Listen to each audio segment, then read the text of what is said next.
Hey, welcome to the show. You are listening to the Roosic podcast. We are a roots music podcast based out of Nashville, Tennessee, where we talk to the local music scene and beyond. Today we have Jeremy Ivey. Jeremy is a singer-songwriter and guitar player based here out of Nashville. Check it out.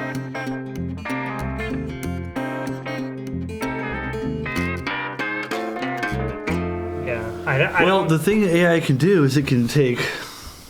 I mean, the only thing it can do is it can take information that exists and they can shuffle that and then put it out in different forms. So the one defense that you have as a creator against AI is just that the fact that anyone that's created anything that ended up being original, they had to do it from their own brain and their own heart and soul. So AI can't do that. So it could give you, if you're like, hey, give me the next Dua Lipa single, it could do that. Yeah. And by using whatever Dua Lipa singles have come out and scanning that and making something.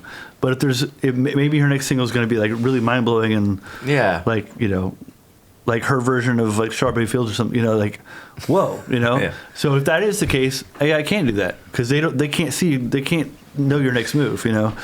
So I've tried it with like deeper songwriting and been like, hey, give me a Bob Dylan song on this avenue, and it just picks off like tropes, you know. It's just like when you're knocking on heaven's door and you're just like, oh god, like, I don't write lyrics, but I've tried it for like composing like instrumental stuff and like, oh, like, hey, this is my chord progression, like how could I follow this up with, or how can I lead from this chord and this chord, and it always just gives you like super generic, uninteresting like the thing, solutions. The most obvious, like, well, if you're at a G7 you can go to C next. It's always like the super vanilla shit. And the thing that I think is also interesting about it as well is, to me, the reason I love art, whatever facet of art it is, whether it's songwriting or films or novels, is because someone is trying to express something, even if they're not entirely sure of where that's coming from, and as none of us really are. It's that process of watching someone or experiencing someone try to express something. And by definition, I mean, AI isn't art because it's not doing that. It's not actually trying to. It just as you're saying, it's just compositing all of this information outside of itself.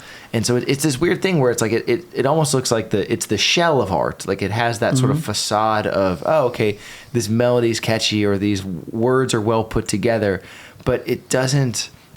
It's like there's nothing behind it. Like there's nothing actually underneath the shell. It's a very strange thing to. And who knows? I mean, with the way technology moves, we might get to a point very quickly where you can't tell, but there's I think there's a threshold. I think there's a line that people aren't aware of with that because it's so innate in us. I think we can just recognize when something is made by a human mind. I don't think there's any real people that we consider either in visual mediums or in audio mediums or whatever, written word. Anyone that we consider to be a legend or someone important in the world has always been trying to screw with you with their next move and the next thing, some surprising thing. Go from Shakespeare to David Bowie to anyone. It's like there's things that they did. You're like, oh, you know, and they're kind of trying to fuck you over with it, you know. Like, going back to the Beatles, if the Beatles didn't have John Lennon, always trying to step on your feet and like everything is like, what this, and you know, here's a song with one chord. Like that is something that AI can't do. They can't like predict unpredictable things, and I think everyone that we admire in the history of art has been doing unpredictable things and screwing with our brain and making us be like, first hate it and being like, actually that's pretty good. That's that's a really good way of phrasing. Like one of the things I actually wanted to ask you about is really related to this. Like one of the things that I think is really beautiful about your songwriting, when I listen to your albums, the song, there's this beautiful line that's sort of that's tread of surprise versus what's expected with your melodies. And your melodies ride that line so well of, you think you know where you're going in this direction, but really we're going to go over here. Or it kind of leads you in this way that is very, very difficult, I think. I think it's a kind of melody writing that's really, really hard. And I think that is something that is very difficult for AI to be able to do. I think what you do, and songwriters like yourself, it's very, very hard for a program in that way to even get into that realm, because he's just saying that I'm unmarketable, because that's no, but it's true, because that's like something that I've always dealt with. Where like, what genre are you, or where does this fit into? And I mean, for better or worse, being original is being kind of unmarketable, because. But that's a beautiful way of saying that.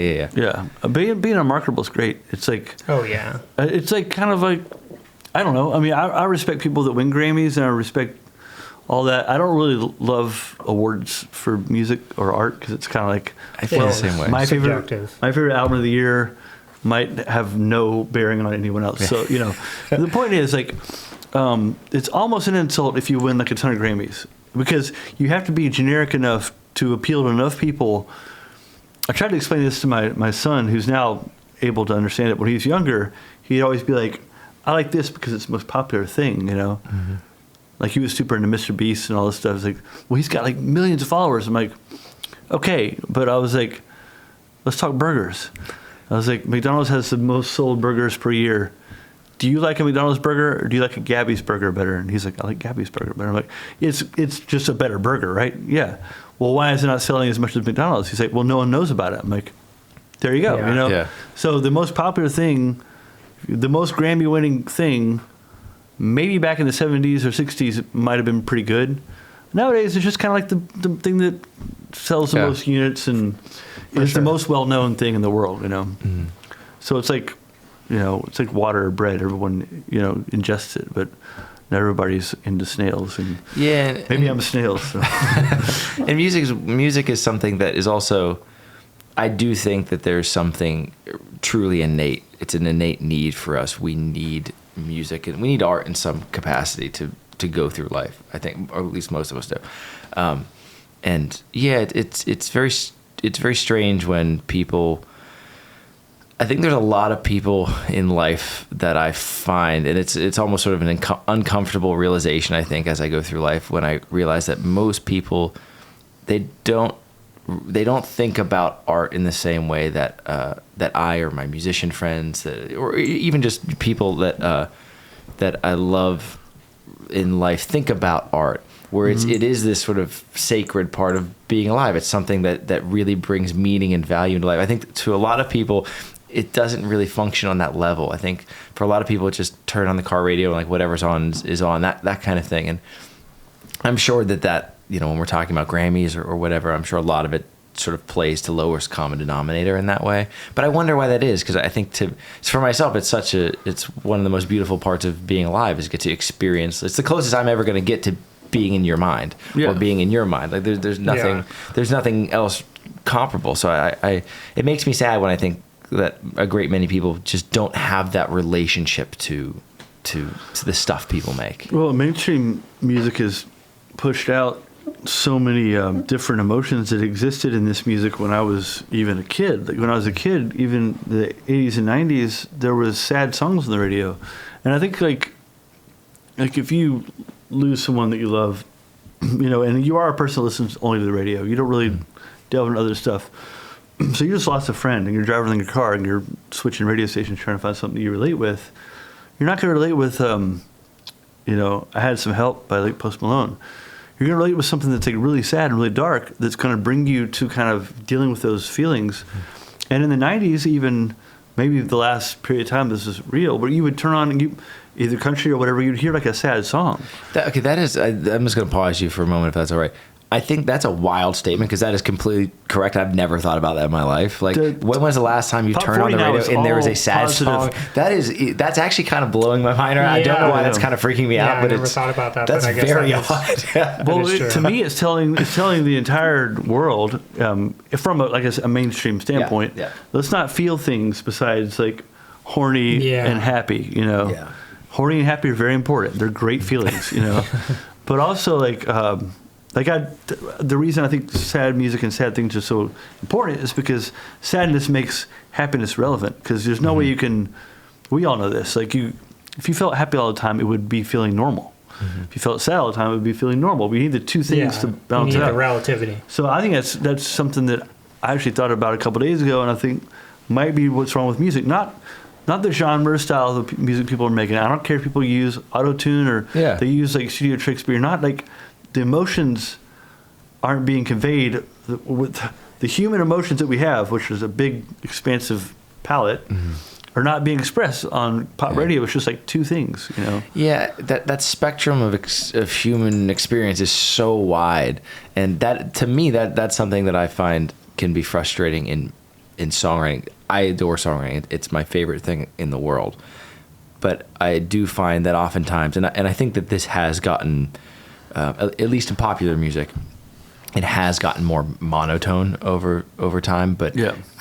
I there's so much to express in music that oftentimes, in other arts, novels, films, etc., you can touch on more of that spectrum, whereas in film, or excuse me, in music, it can really kind of be pigeonholed to kind of what you're talking about. There's happy songs, there's sad songs, or there used to be, and there's just so much other stuff to touch upon that, like some of my favorite songwriters, the quirky songwriters, the songwriters that can come at things from a different angle, I think they can touch on all of that human experience in ways that are slanted, that make you sort of, oh, I didn't realize you could do this in that way, and kind of to your point earlier, I think that's where.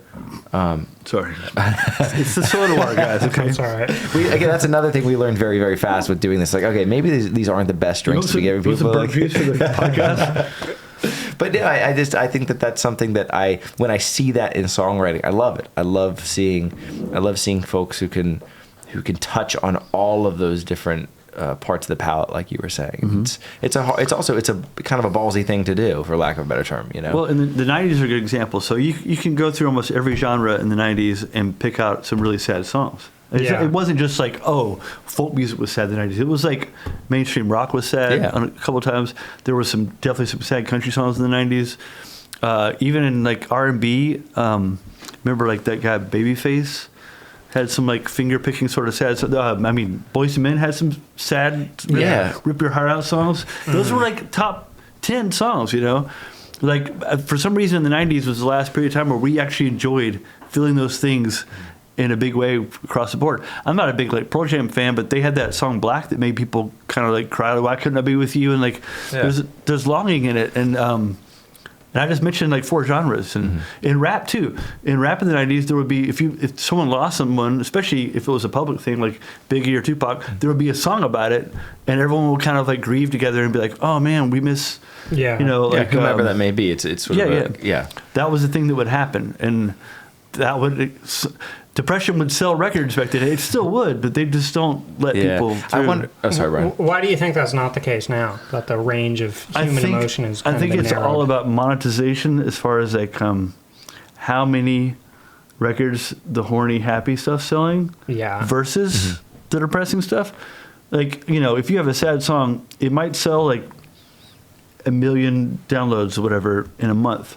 But if you have like a banger, like club song, that might sell like 4, you know, and they just weed out the stuff that isn't working the best. Well, it's like if you're running a restaurant, it's like, okay, are we going to have 57 things on the menu that we have to buy ingredients for and figure out how we're going to prepare all this stuff, or do we want to do 5 things that we know are going to sell? And it's like, and again, it makes sense. Again, from a business perspective, it makes total sense when you're mixing that with art.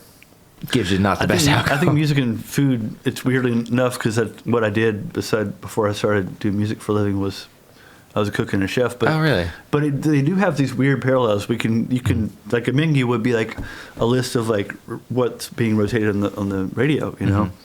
In country music, famously, I forget the guy's name, but he always said that, you know, women were the tomatoes in the salad. You could take them or leave them. You didn't really need them, you know. And still to this day, the reason that my wife like started fighting that whole thing was because that was true.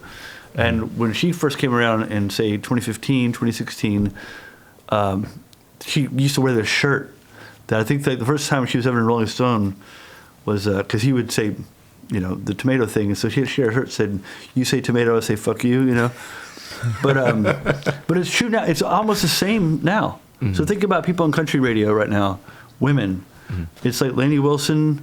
There's like 2 more. Everyone else is men still. So nothing has changed. No matter how much you bang your head against the wall of country music, they're going to be like, nope, it's dudes. That sells more. It's not sad songs. It's, you know.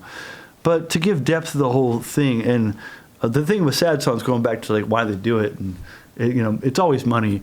But really and truly, if you look at the numbers, a lot of sad songs in the late 90s, early 2000s were the ones that got the most requests on the radio.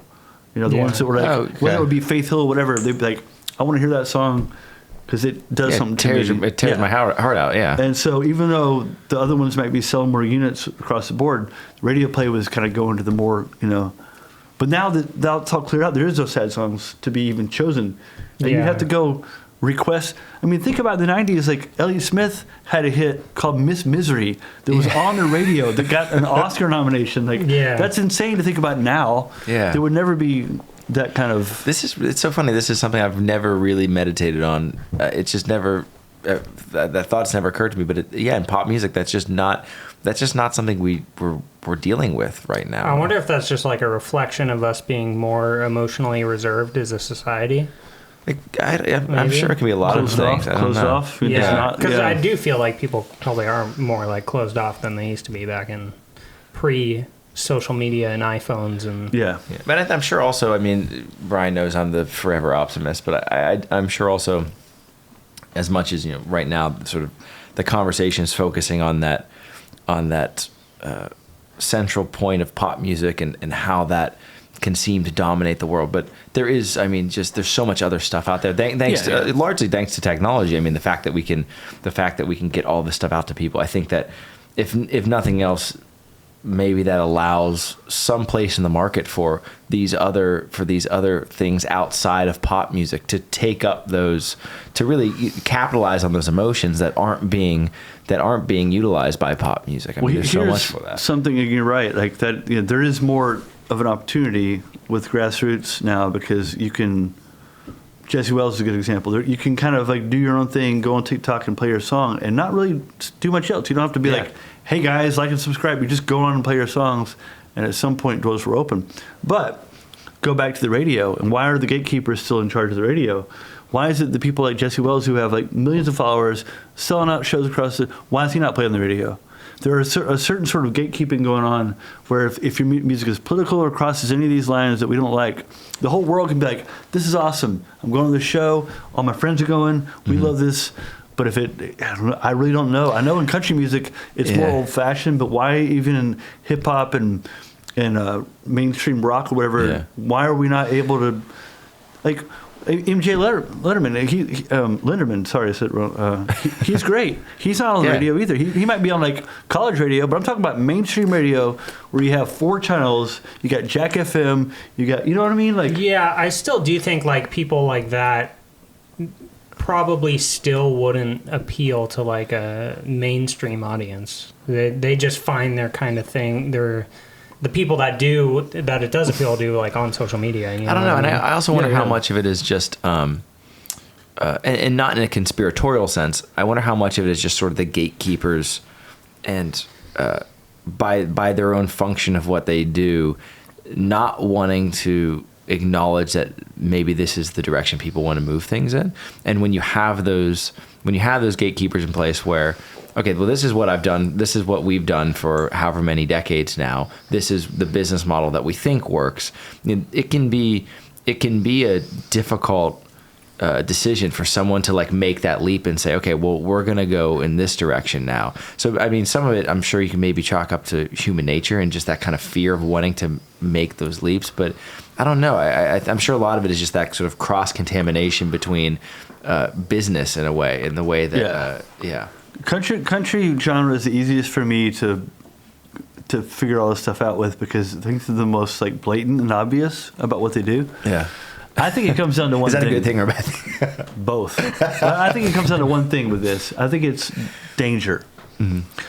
The reason these people are not allowed on the radio is because they're dangerous. And the 90s, there was people on the radio that were dangerous, and I think they figured out this doesn't work. Some people that are dangerous that are on the radio in the 90s, some of them killed themselves. Some of them did whatever, went down bad roads or did drugs or whatever, With country, you think about someone like, and I love Chris Ableton, he's a friend and he's awesome. He's been let in the radio world, So he's one of the people I would consider like a roots artist, probably more influenced by blues and even country, who's a great artist and writes good songs, and he's on the radio, you know. Then you have someone like Sturgill Simpson, who also has sold tons of records and got Grammys, and you know he's well lauded from the throwback country crowd. He kind of started the whole scene that Chris fit into, that Margo fit into. So Sturgill really is like to thank for like this resurgence of real country music, you know. Yet he's not allowed in the CMAs. He's not allowed on country radio. Why is that? Because he says stuff. He says stuff, you know, like he'll say whatever's on his mind. He's dangerous. You can't trust him. He might go into the AMAs and like throw over some tables, and because he's got that attitude, you know. It's like, and that's the thing that scares people. And I think it comes down to that simple thing: is that if they can't control you, they don't want you in their room. They want people that are easy to control.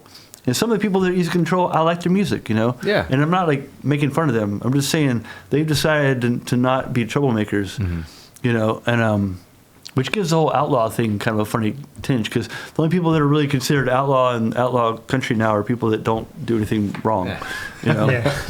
So I think if you look at country, that's probably the same with every other genre. With hip hop, with with jazz, they're all weirdos. But we know. You know what I mean, though. It's like the rebellion thing. I think is the fear. You know, I think people that make interesting stuff, regardless of what that stuff is, they're often going to be the people that you don't know what they're going to do next. If you don't know what they're going to do next creatively, you probably don't know what they're going to do next when you're, you know, sitting in a room like this with them. And that's not necessarily a bad thing, but it's just, I mean, almost in my mind, by just sort of the fact of who they are. And so if you're wanting to, you know, again, as a business, if you're wanting to interplay with that, there is that feeling of danger to that. Yeah. But we need that in the world. Like that's something that's hugely important, especially for art. I mean, all you upstarts out there that are starting out, my suggestion would be do like the Beatles did. Go in, just softball pitches, you know, just easy, poppy, fun, and then looking get weird. good. And then when you're in the door, and the door is locked behind you, then bust it all open. In my mind, the greatest quote on this is when Bob Dylan said, you know, I'd gotten in the door when no one was looking, and I was in there now, and there was nothing anyone from then on could ever do about it. If people know about you, then you're there. Then you can do whatever you want. You have your audience. Yeah, that's beautiful. When you're writing, when you're creating music, how much of the sort of not just the sort of musical political world, all of that, but how much of genre, how much of sort of that pigeonholing of ideas is in your mind? Do you think of yourself as a particular type of songwriter, or is it just you're the culmination of all the different shit that you love? Like, how do you think about that? Yeah, I don't know. I don't consider myself any sort of songwriter. I just think that when it comes time to write a song, I feel this like kind of pull in my chest, and I never know what that means. It might just be like I've come up with a melody, and then now I have to figure out the puzzle of putting words to that I don't hate, you know. But it usually comes from listening to music. It's all the influences that we all have, you know. It's so you can be on the way home from somewhere, and you can turn something on that'll kind of. The other day I was listening to Lucinda Williams, and I think everyone gives her credit for she's a great lyricist, but I really enjoy on her first few records her timing and her melodic sense, you know. I don't think she gets enough credit for her. Where say you got a chord progression, it's like it's an E, it's a C sharp minor, it goes back to E, and then it goes to A. Well, she'll go. Well, you would start singing on the E. She goes E, nothing, and the C sharp minor she starts singing, and then when it goes back to E into the A, you have a whole different feeling of where you would put a melody. Yeah. So stuff like that sometimes will trigger something. We're like, okay, I'm going to come up with my own 3 or 4 chords. I'm going to do that. Where I'm going to wait 3 chords into it and then start singing. You know. I like that. Yeah, there's all that kind of stuff. It can be that simple, like Bob Dylan. It could be some line that you mishear or you hear, and then you're like, that will trigger like a lyrical thing, and I'll go down and jot down stuff, and then I have to figure out how to make that into a melodic, you know. So I think it's different every time. I don't even know if that's the question you asked me. Absolutely, but I know for myself as a songwriter as well, it feels silly asking certain songwriting questions, because I know for myself there's no answer. I mean, we all have our processes that we can maybe see the most regularly, but you know, every time that one shows up, you're dealing with, it's like it's the first time. I mean, and you try to set up your life and routine, at least I do, in a way where you can, when you get a bite on the line, you like to think you know what to do next, but you're never really sure how big that fish is. You just don't know. And so there is that fun play with it. I think that's I know for myself, for my own sort of mental sanity, I think it's a really healthy thing in life to have that passion and love and commitment to something, whilst also acknowledging that there's a part of this that's just going to be out of my hands, and I have to just learn to ride the wave. You just gotta transcribe the madness as it comes through. But I don't know if y'all are this way too. And as I get older, it's less so, but it still happens. Where I'm in my mid to late 40s, and I'm still like in love with the process of writing. I'm not like bored of it. It still blows my mind every time it happens. But I got a broke cone. I can feel it. I still get. We gotta get rid of these things. I say that as I'm like, do you want another one? I get obsessive. So if especially if it's a good one, and I can feel it coming on. So there's times where I'll come up with something, and usually it's like the first verse and chorus or whatever. It's the first like little bit of it, and I'll play it for the wife, and I always kind of have to play it for her because I can tell by her reaction whether it's good or not, And if it's really good, she's going to want to be a part of it. She's going to, let me help you write that, So like the other day I had this thing, it was a good melody, had a couple good lines, I wasn't sure where it was going to go. She's like, let me help you with that. But she's busy like crazy, and I'm not. I mean, I'm with the kids, but I have moments in the day when they're at school where I don't have a lot of this stuff going on where I'm doing a lot of media. I'm just a songwriter. So she'll be like, I want to work on that. I'm like, I'll save it for you. But she knows if I got that look in my eye, as soon as she leaves the room, I'll be like, okay, because if I'm really obsessed with it, then I can't help it. Yeah, totally. It's the best feeling in the world. I love that. Yeah. One of the worst things for her is like she'll leave and go do something, and she'll come back, and I'll just kind of seem like a little more happy and calm. And she's like, you fucking finish it, didn't you? I'm like, well, yeah. I was like, you can change it if you want. And she'll like read it. I'm like, no, it's perfect. Like, it's the best. It's the best. That's the best. What's not the best is when you have that first part, you can't get to the next. You can't cross the next bridge. Like okay, I have a pretty good chorus, but where does the story go? What's verse 2 and 3? It's like and then you sit on it too long. And then like a week later, you have no idea who do you feel that's always been my struggle. I'll always come up with one section that's really good, and then just can't for the life of me figure out the next part. I think you have to finish it then. Okay, that's what I'm learning. Is I just have to. I've had the exact opposite experience in life because I was going to ask, do you feel like there's an expiration date for those things in the sense that when you get it, do you feel like just hammer it out now or? But I finished stuff that's been a couple years old that I forgot about, and I went through my phone and heard demos. Yeah, that's really good. So I think sometimes, but I think definitely that first burst.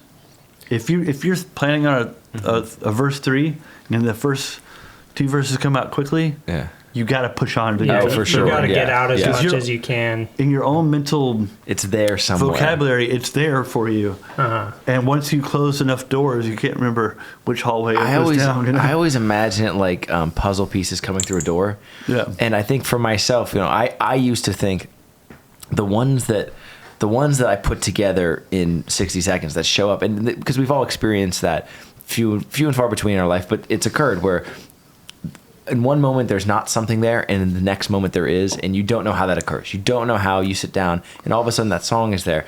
I used to think that those were the songs that were the best quality, that those were the songs that for whatever reason were better than the other ones that took 2 weeks, a couple months, And I think as I've done this more, I've come to the realization for myself that those puzzle pieces just kind of come through the door at different times. That being said, it can't. Yeah. That being said, in my mind, I do know that there's a pile in the back of the room of just shit that I know I'm never going to get to. And okay, is it going to become one of those things? Well, again, if you're not obsessed about it, maybe it's not that important. You know? Yeah. But I think that speaking of Bob Dylan, and always a good person to go to as far as literary kind of forms of storytelling.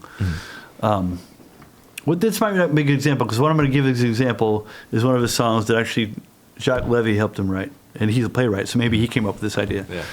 Either way, Dylan's done it before. I think the last verse of a song, if you're telling a story, should add a new perspective. I think that there's a song called Black Diamond Bay on Desire that's, to most people, a throwaway song. It's a very long song. It's got some crazy imagery and it's like this weird apocalyptic resort that's there's volcanoes erupting and everything's going crazy. But the last verse, it's all from perspective of you being in the shit that's happening. The last verse, he removes himself and he's watching the report of it on the news. So it's like I'm sitting at home one night watching Old Cronkite on the 11 o'clock news, whatever. He goes, didn't seem much be happening, so I went to grab another beer. So he's not even the guy that's there. He's just like, this seems lame, you know. Yeah. I love that removal, and I've used it before. Like one of the songs that I played, the story one called Runner, you realize in the last verse that he's telling it from prison, but you don't get the sense that he's telling it from prison on the first verse. Mm-hmm. He's just saying like, man, I did this last year. I started running drugs for my cousin, and then he's like, you know, time passes slow. Then you're like, oh, I'm incarcerated. And it's this beautiful thing when people can pull this off. I think what you're talking about goes beyond the form of songwriting. I think we see this in a lot of different forms of storytelling. But I love that when, in one sense, it becomes cyclical in a way. It's almost a cyclical structure of storytelling, but it's cyclical though at the end. You do have that different vantage point, and it's maybe not an aha moment. It's not like the story is revealed in any sense, but you have a deeper understanding of, or I shouldn't even say deeper. You have a new perspective on what came before. Yeah, and I think that's so powerful. I think it's refreshing for the brain. Just even like you said, if it's not like an aha moment, it's at least like, okay, now I can see this from another angle. Mm-hmm. I mean, again, I'm going to go back to the early 60s, and there was stuff in the 50s that was storytelling that way, you know, that was really good. But if you go from like the classic love pop song, I'm going to talk about the Beatles again, because She Loves You was a big moment, because back then you didn't say she thinks this about you. It was like, I love you, or you are wrong to me. Yeah. And that's the only perspectives there ever were in like pop love songs. Like, hey, you did me wrong. Unless you're Chuck Berry. He told stories for sure. And there was some stuff in the 50s, like I said, like, what is it? Beautiful stuff. Last Kiss. And, Leader of the Pack, that had stories of tragic kind of things. But, you know, as far as love songs go, it was like, hey, this girl told me that she's into you. And that never really happened. So I think that when you go down the line and you get to the Bob Dylans, and that was all from folk music, and there was definitely different perspectives and tales in folk music. And I don't know. I think if you're going to tell a story, you know, it can be compelling or not. But if you stay in the same thing, and you have like 7 verses that are all from the same perspective, kind of say the same thing. Like, that's a good way to like. I know this because I have a 6-year-old. It's a good way to put a kid to sleep, you know. Yeah. And I also found just on monotony, the sort of, and I find on a mechanical level when I'm writing that, you know, there is the sort of trope of, okay, bringing it back to the first verse, and that's sort of the lazy man's, like, you know, if you forget your last verse, just sing the first verse again, that sort of thing. And a lot of folks do that, and I'm not putting that down, but for myself, I find that, and it's probably just because I'm crazy, but if I want to do something in that realm, usually I want to change something. Usually if I come back to that initial idea, even if I'm not trying to alter perspective, I want to alter the form in enough of a way that I'm still projecting, I'm still pushing the can further down the road, you know, as opposed to just, or, you know, what if you do the exact same verse as the first verse, maybe something that came before that will make you now have different perspective on that first verse. And now it means something different because of what just happened, you know. Yeah. That can be cool too. But that's fantastic. One thing I want to ask you too, something that music is such a hard life for people to commit to. I mean, I say that in one sense, I guess it's not, because I feel so lucky that I have music. I mean, I love the fact that, like, you know, we have this thing in our life that we just adore. I feel just so blessed to have that, because a lot of people maybe don't have that sort of thing. But I know how difficult that can be for people. For yourself, you know, you have that. Your wife has that. How do you? It's gonna keep burping. I also haven't eaten yet, so everything in my stomach is just this. So it's just like. But go ahead. Sorry. No, I apologize. Yeah. How for you and your wife? How do you do that with a partner in that sense? Because that's an experience I've never had of two of you. Of two of you tackling a very, very difficult way of life together. How have you managed to do that and hopefully stay a happy person? Yeah, I mean, happiness is not something you can count on, but yeah, I don't know. It's I get that from a lot of people. A lot of people are like, how in the world, you know?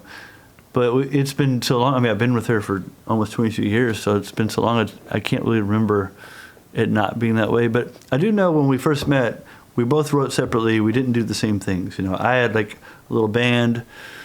She was kind of playing solo in town. And of course, you know, I was 24 and she was 20, so we were very young. But I don't know. I think it was one point after about 3 or 4 years of knowing each other, we sat down and she had a song she couldn't get to the end of, and I kind of started helping her. And you can say, like, you know, when you meet someone, it's like, oh, I'm into this person. Well, you know, why? Like, well, I have these things in common, you know. So that's the basis of it. We both were complete losers. Our parents didn't agree with us being what we were, doing what we were doing. She dropped out of college. I said no to college. We weren't the greatest examples of our families, you know. Mm-hmm. And I think having that thing is real. And so we started going to open mics, and we liked the same. It wasn't just music. If we had quit doing music, it would have been fine, because we liked the same art and movies, and we like doing the same, you know, going on hikes and sitting in, you know, rainy bookstores and going through weird poetry together. And, you know, we had all these things in common, so it wasn't just one thing. And but that one thing became like our living. And, you know, I spent most of my, I would say, years of that I could have probably developed my own career. I was smart enough to know that because of my singing abilities, that she was probably the one that was going to make some money, if anyone was, you know. So I switched all my kind of focus to, like, we had a rock and roll band for a while, but even that I didn't sing. It was like her, you know. We wrote together, which is kind of funny because when people know her, they think of country, and I always go back to Dolly Parton. She had like a doo-wop band before, you know, mm-hmm. And it's like, but Margo has that gear she can go to. She can sing rock and roll. She can kind of like embody that, because that was more natural to her before country. Country's just standing there doing this, you know. And she's the type of person who grabs a mic off and goes around, you know. But yeah, that was just kind of what we were focused on. It was like, we have to do this. And this was make money at making music that wasn't shitty, that we believed in. Mm-hmm.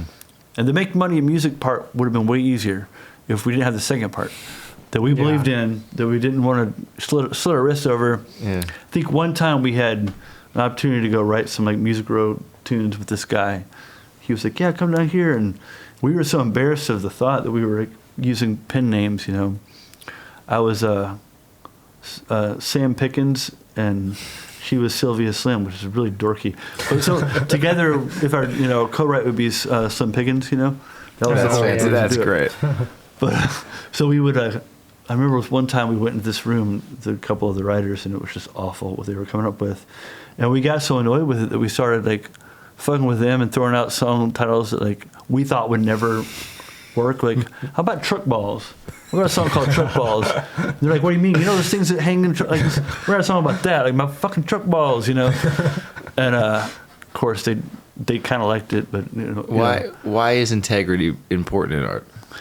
It's not important to everybody. I think a lot of times it's like making a buck is important, and again, like there's certain people and certain artists that got through the door making a buck and then became themselves because they were smart. We should have done that. We didn't do that. We were headstrong from the beginning and wanted to do our own thing and do it the way we liked it. And that's why it took her and me both about 13 years before she got signed to Third Man or anything happened, you know. A long time of us playing to nobody and playing dive bars. We used to have a band called Secret Handshake, It was all these weird political kind of Kinks sort of songs, and we would clear rooms in Nashville. It was pretty fun.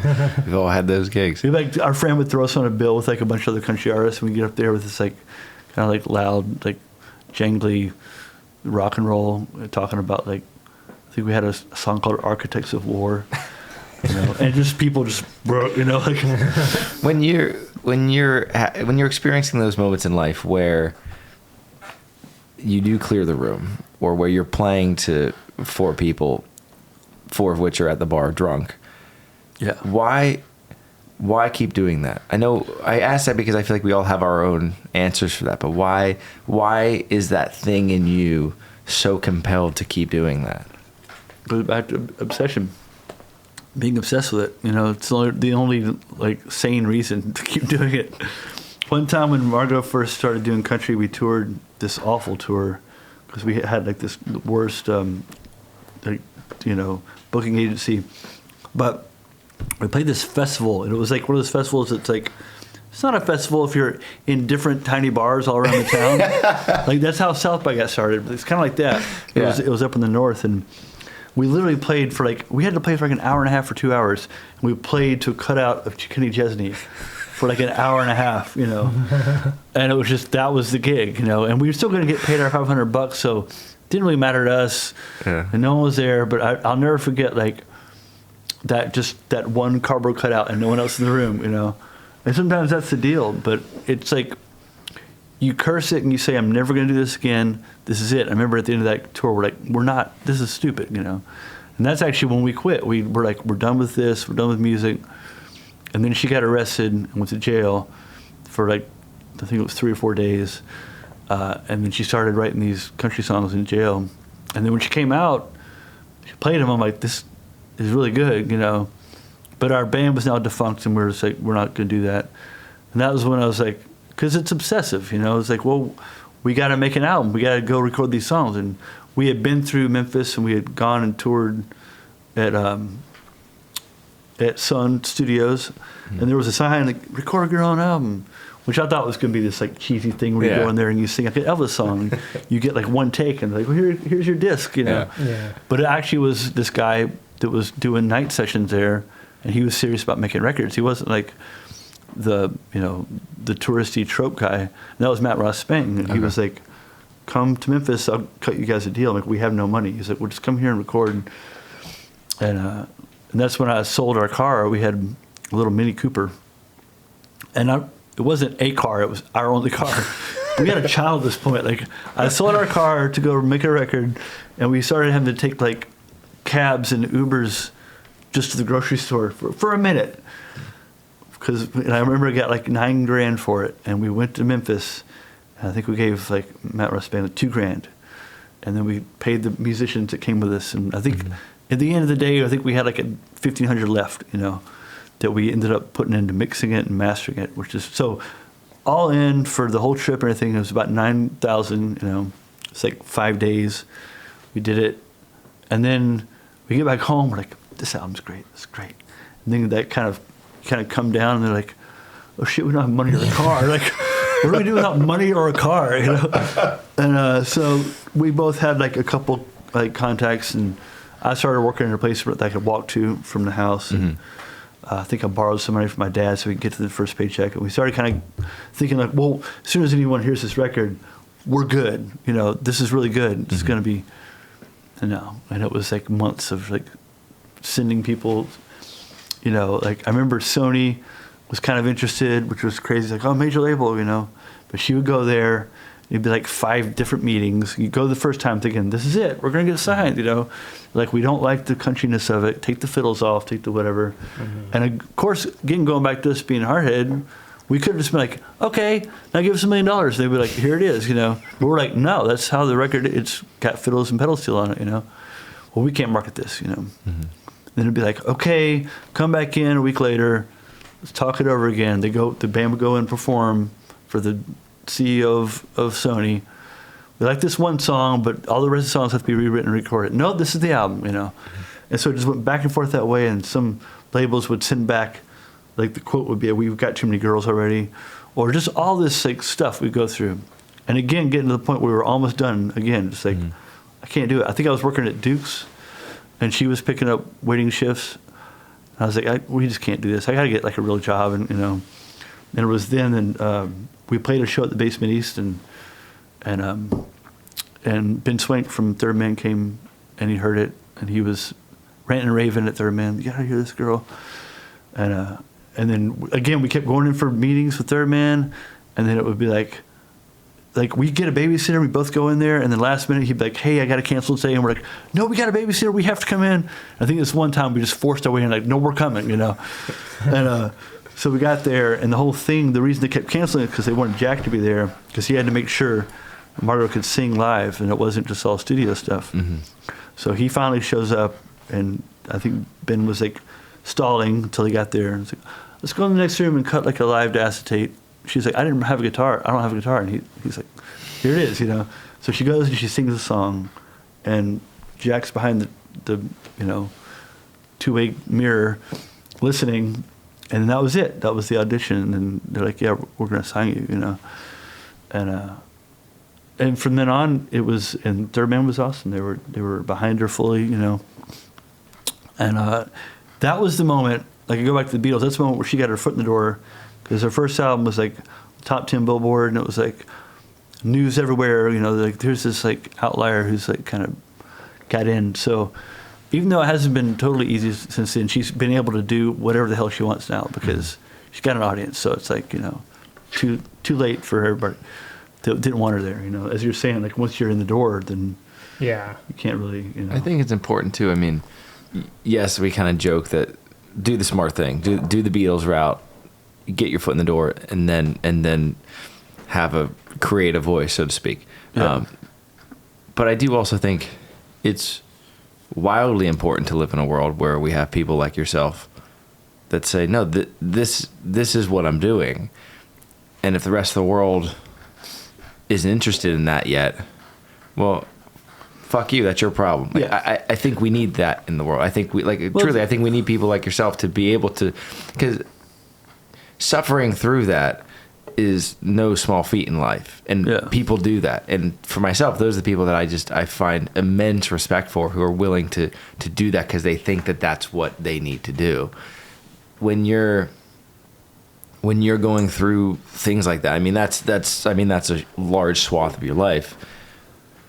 What is it that besides obsession, besides just that sort of primal feeling of I need to do this.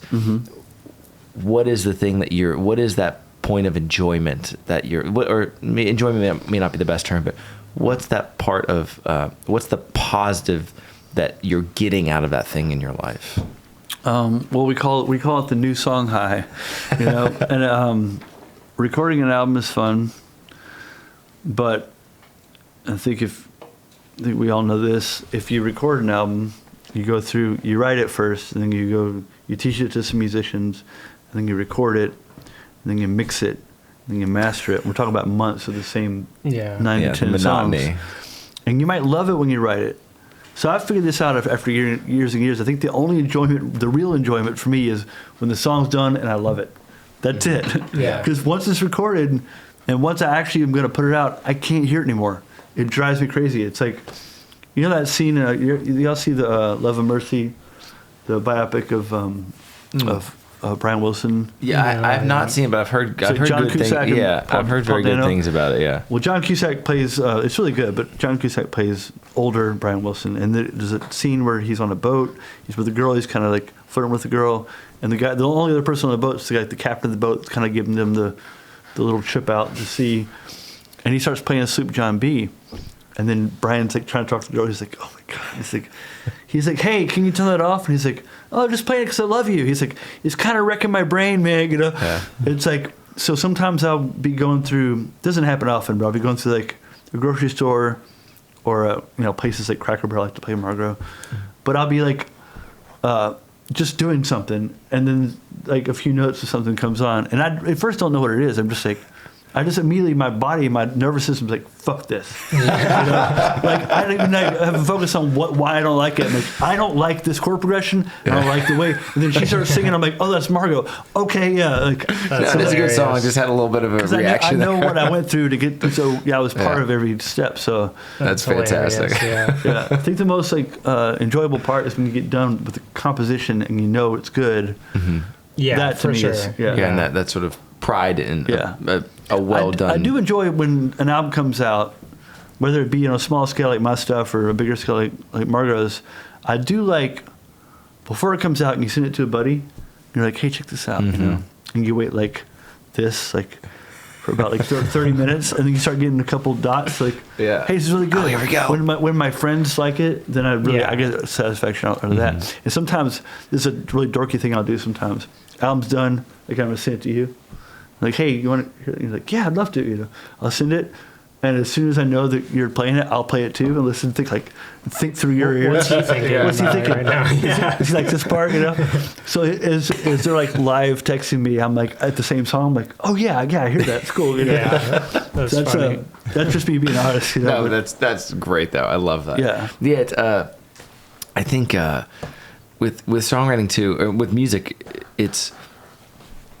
I think we can wrap our mind around, or most people who aren't in the music world, they can wrap their mind around the fact that, okay, if a movie's coming out, they shot the movie a year and a half ago, there's post-production, they've got to edit it, and then, you know, movie comes out, those actors, directors, whomever, they're working on another project. With music, I think the way most people process that is the turnaround must be 5 seconds, right? It's just music, so they must think, okay, well, this album came out last year. This must be brand spanking new stuff for you. Meanwhile, you've been working on this for 3.5 years now. It's like, and that's something I think is really strange. I don't know why there's that disconnect in music where people feel like it's a much more immediate thing, whereas the turnaround is comparable to pretty much any other. I think it's the same. I mean, maybe some people are more hip to the movie thing, but I think a lot of people aren't. Because I remember people talking about, like, why is Timothée Chalamet's hair like that when he was like promoting the Bob Dylan movie? Yeah, because he's filming something else, you idiots. Like, he's no longer playing Bob Dylan. You're probably right, yeah. You know, and I think people have no idea. They're like, hey, we're gonna play a new song off your record that came out a year ago. It's like, not a new song. 3-4 years old. Yeah, like, it's new to you. Yeah, we just completed the album that you're not going to hear for another year. Like, you know, it's like that kind of thing. And it's always a little bit annoying. Where like, I think by the time you get done with an album, and if you're a touring musician, you get to the year of promoting that album, you're playing the songs a lot. Well, here's the thing. We were playing them before we recorded them because we were testing out which ones the audience, like, people liked, which ones worked and didn't like, you know. Yeah. So to us, it's actually way older. So by the time you get done with that, like, promotional run of those same songs, you're like, can't play them anymore, you know.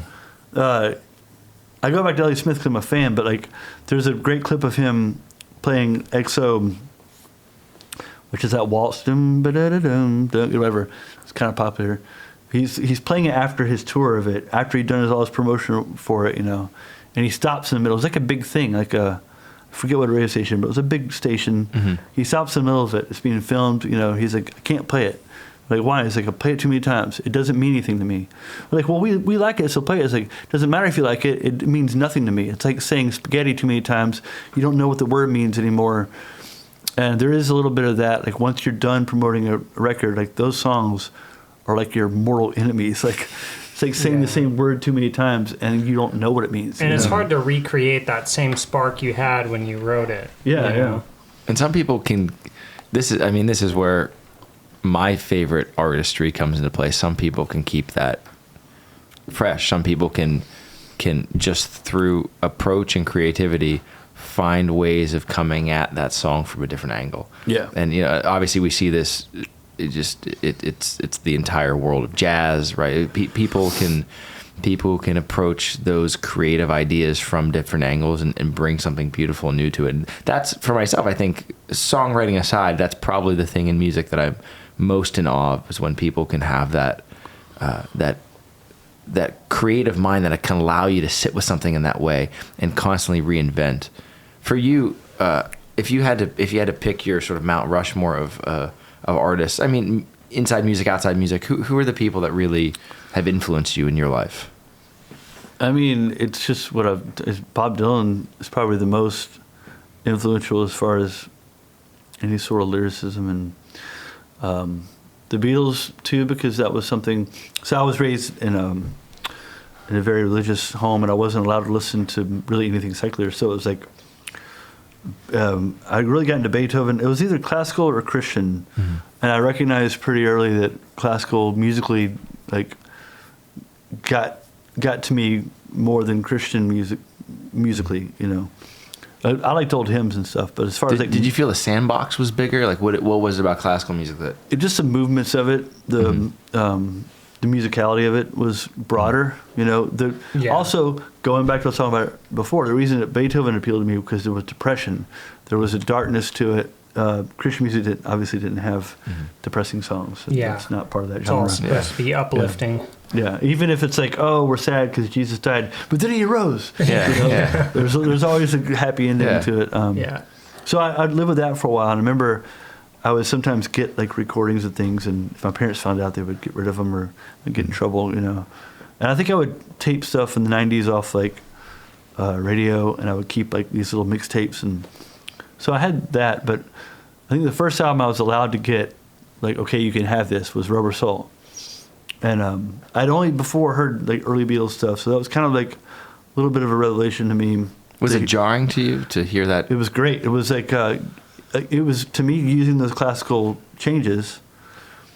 Let's say like, you know, in my life, the 4 minor.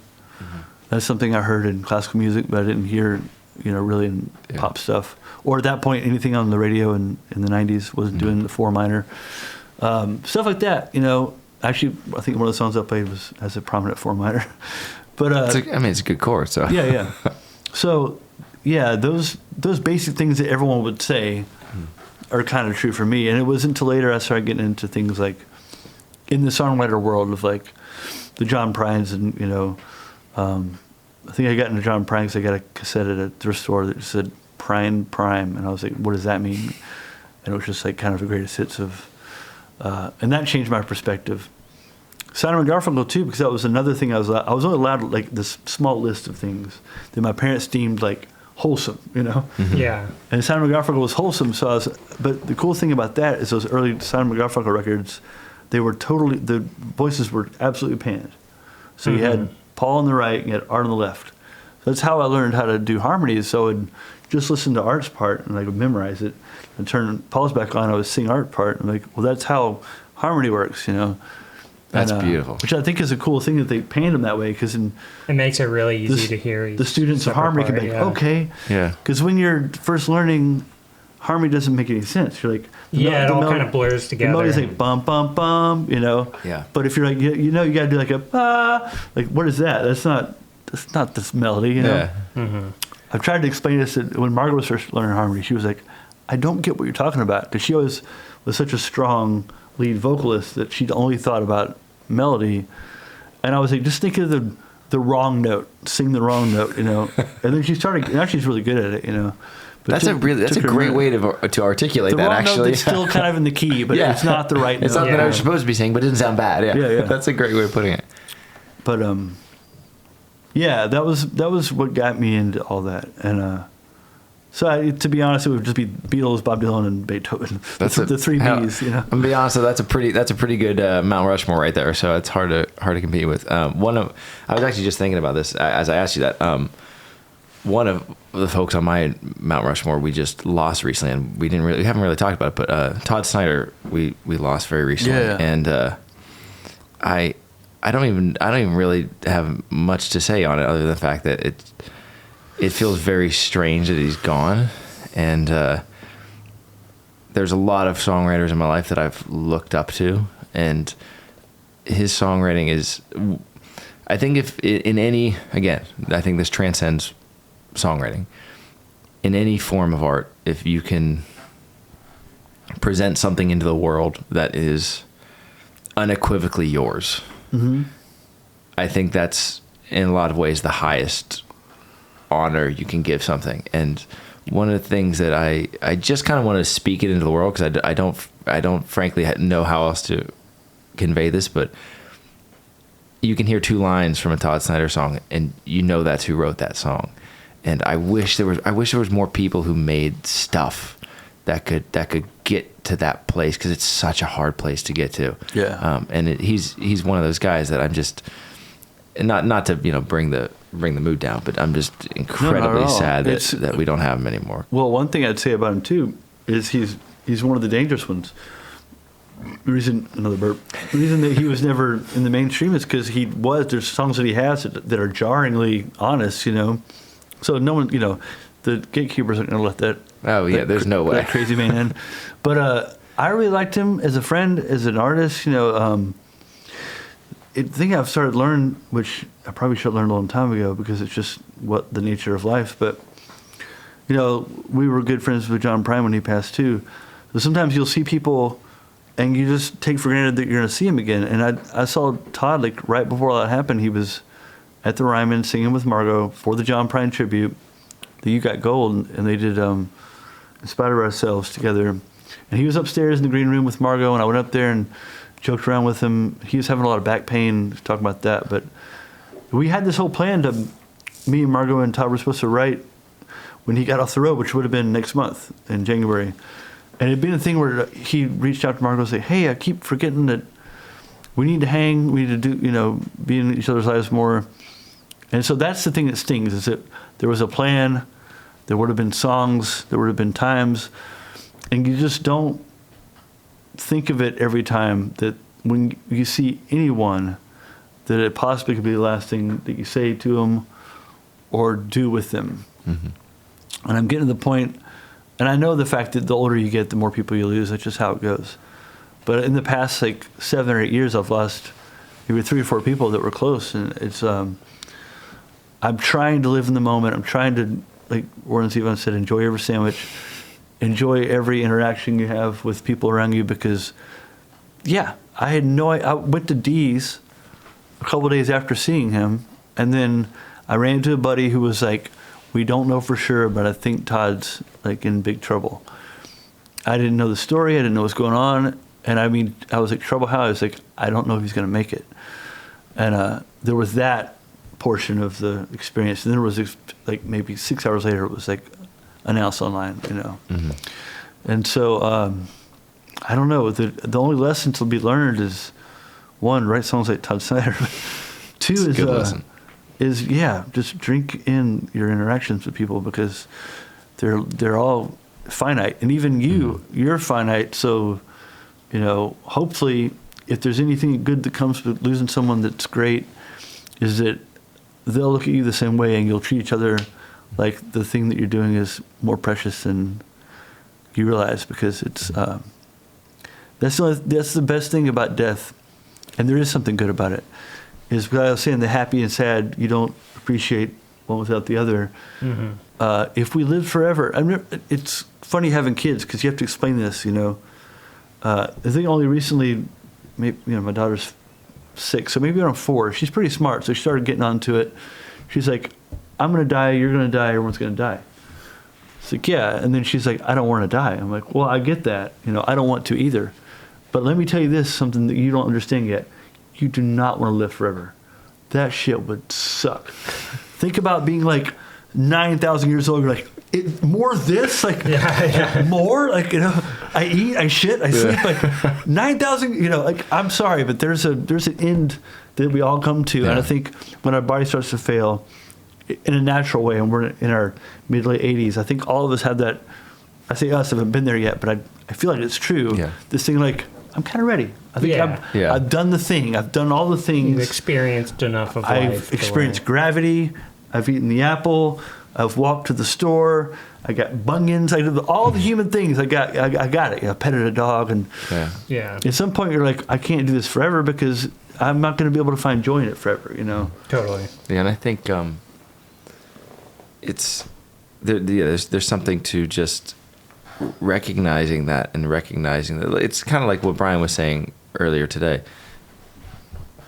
You need that contrast. You need that. That's the reason why we can't have all sad songs. We can't have all happy songs. It's just that's the way. I only met, and this is obviously a much less impactful story. I only met Todd one time. It was actually, I went to go see him in Boston when we lived there with a buddy of mine.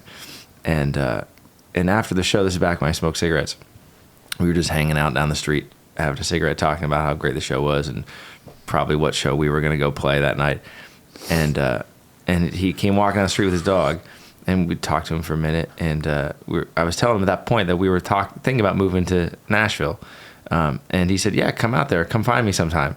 And it's, for whatever reason, it's stupid, but it's stuck in my head for all these years because I think, he was just here. He was here, and it's strange that he's not.